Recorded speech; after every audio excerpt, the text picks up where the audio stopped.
Hey, it's Mike, and it's time for another edition of Motorcycle News. It's been a couple weeks, so let's talk about what's happened. Well, we're going to start off talking about Harley-Davidson and the Harley-Davidson revival. Now, if you're not sure what this bike is, I did a couple of videos on them. You can check them out. But it was teased during the January 19th launch. And I did a video about what I thought it could be. And then I heard some rumors about what it is going to be. And now I'm hearing that by the end of the month, Harley-Davidson is going to announce this Ultra Glide limited edition motorcycle. So we're going to get all the details coming soon. I still haven't seen any other rumors or clues about when we're going to get the custom 1250. Sorry, D-Money, I know you're dying to hear more about that bike. But I honestly don't expect it to be before June. The Pan America launches in May, and I'm sure Harley-Davidson wants to control the news cycle and keep the focus on the Pan America for at least a month after it's released, while motorcycle magazines and YouTubers are doing reviews and videos about this bike. And then they'll try and steal the news cycle again with stuff about the custom 1250. By the way, while we're talking about the Pan America, if all goes well, I'll be doing a demo ride this weekend. Now, the weather's kind of iffy, 50% chance for rain. I don't know if they'll do demo rides when it's raining, but we're going to give it a shot. I'm taking my rain gear. I'm ready to go one way or the other. We have another Harley-Davidson recall, this time for over 31,000 Sportsters, for a possible headlight failure. I'll throw a link in the description down below, but here's what the article says. It affects 2019 through 2021 Sportsters and also some headlight assemblies that may have been sold as replacement parts for 2005 and up Sportsters, Softails, Dynas, and B-Rods. Harley-Davidson will notify owners and dealers and will install a headlight bulb shield free of charge. Yes, I said shield. They are not replacing the bulb itself, so don't expect an LED upgrade. I don't expect this recall to have a significant financial impact on Harley-Davidson. After all, most of these motorcycles have probably already done an LED upgrade anyway. Harley-Davidson is about to release their first quarter's earning report for 2021. I've done videos on that in the past. You can check out those here. But I do expect positive results since the 2021s launched in first quarter. Also, if you haven't been following Harley-Davidson stock prices, when this new CEO, Jochen Zeitz, took over about a year ago, stock was around $19 or $20 a share.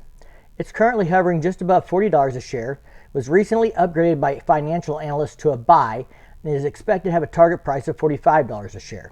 So those are another good sign for Harley-Davidson. Jochen Zeitz has nominated the new CEO for Ford to the board of Harley-Davidson. Now, since nobody else was nominated, I expect he will be elected, but I think those elections don't officially happen until May. Well, it turns out Harley-Davidson's going to get serious about the King of Baggers race. They're going to field a Screaming Eagle factory team. By the way, in case you didn't hear, what was originally scheduled to be a 5-race series is now down to 3 races due to limited track time at one of the tracks. I don't know the exact schedule. I haven't gone out and looked that up yet. But we're down to 3 races this year instead of 5, and that's a little bit disappointing.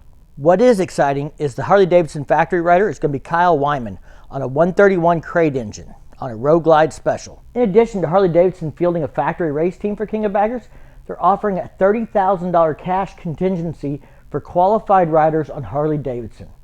Now, it's nice to see them getting back into racing and supporting racing, especially since just a few months ago they announced that they were going to get out of NHRA and flat track racing. But what has failed to be mentioned in this article is the words Vance and Hines. The team that took them to second place in the King of Baggers, the only team to get on the podium on a Harley-Davidson, is apparently not involved, or at least not according to the information that I read. Triumph announced their 2021 models for the 1200 Scrambler series. Besides announcing their production models, they also had a special release. They announced a Steve McQueen edition.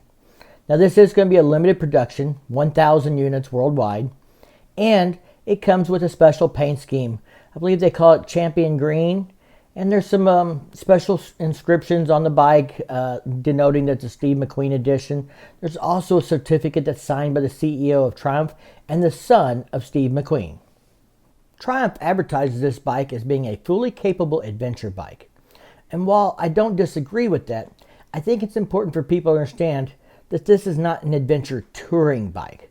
There's no windscreen, no large capacity fuel tank, but for a guy like me that goes out on a DR650 for the afternoon, or maybe a local camping trip, I think it would be a great option.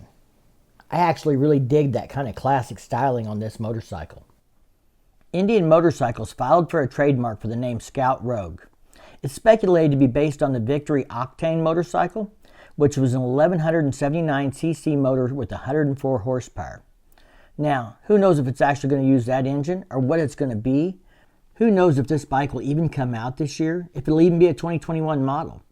But assuming it is, that'll be another cruiser in the 100 plus horsepower to compete with the Rebel 1100, the Harley-Davidson Custom 1250 that's soon to be released. Someone left me a comment the other day saying that Yamaha should come out with the Bolt 1200 to compete with the Honda Rebel 1100 and the Harleys and the Indians. I think that would be cool. I think new bikes coming out in the middleweight cruiser segment this year is really going to be good for competition and good for riders. Well, since we're talking about Indian, I probably should mention that Polaris had the stock price of about $95 12 months ago, and they're up over $140 now.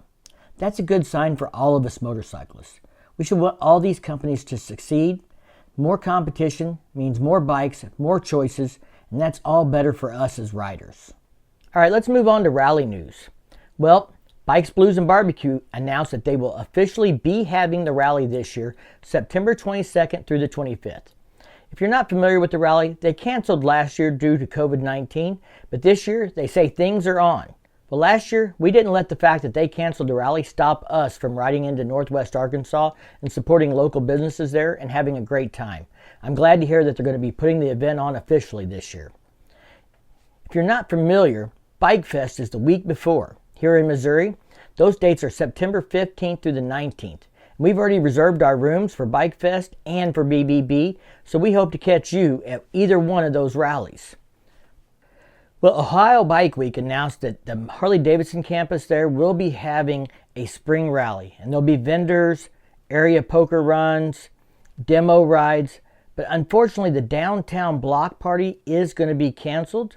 That portion is not going to be allowed to happen based on the state's mandated COVID-19 restrictions, which include mask mandates, 30% capacity rules, and social distancing of 6 foot being enforced in congregated areas. And they just didn't feel like they could put the event on and be able to have the kind of event they've had in the past that people love and want to come in and enjoy. That's a damn shame. But if you're looking for something to do on Memorial Day weekend, I'll be at the Mid-America Freedom Rally in Buckhorn, Missouri. That's just a couple miles west of Waynesville, Missouri on I-44. Now, this isn't some big, huge rally. Usually a couple thousand people attend, but this is an adult-only rally. Now, if you don't know what I mean by an adult-only rally, you should probably look into it before you make travel plans. It's going to be a hell of a good time on a private campground.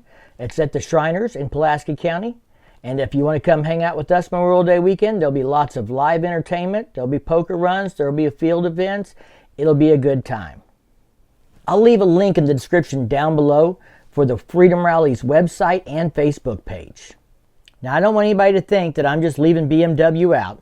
Yet it is speculated based on some documents that are filed that BMW is going to come out with 2 new large cruisers based on the R18 platform. If you're not familiar with that, that's like an 89 horsepower, 116 foot-pound torque cruiser that they already have.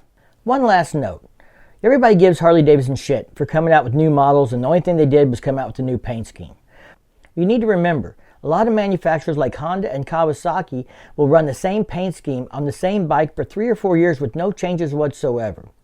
Well, Royal Enfield apparently has taken a page from the Harley-Davidson playbook, and they have come out with new paint schemes for the Interceptor 650 and the Continental GT 650 this year. Congratulations, Royal Enfield. At least you changed something on the bike rather than leaving the same stale paint on it for 4 years in a row. All right, guys. Well, that about wraps it up for this week's motorcycle news.